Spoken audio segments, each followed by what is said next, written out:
Hi friends, Vadapalani Vijaya மாலில் இருக்கோம். பார்த்தீங்களா, ஷூ வாங்கியாச்சு. 2500 ஷூ வாங்கியிருக்கேன் ரன்னிங் ஓடுறதுக்கு. பார்த்து நீங்களும் இதுமாரி வாங்க. கால் பெயினாக இருக்குது டெய்லி ஓடும்போது. ஸோ அதனால தான் இந்த ஷூ வாங்கினேன். நல்லா இருக்குங்களா ஷூ? 2500 ருபீஸ்.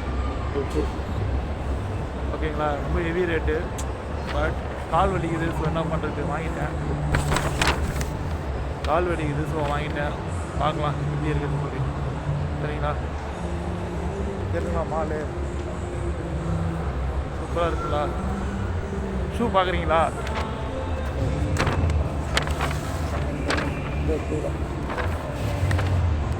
எதுங்களா ஷூ? இந்த ஷூ தான். ஓகே.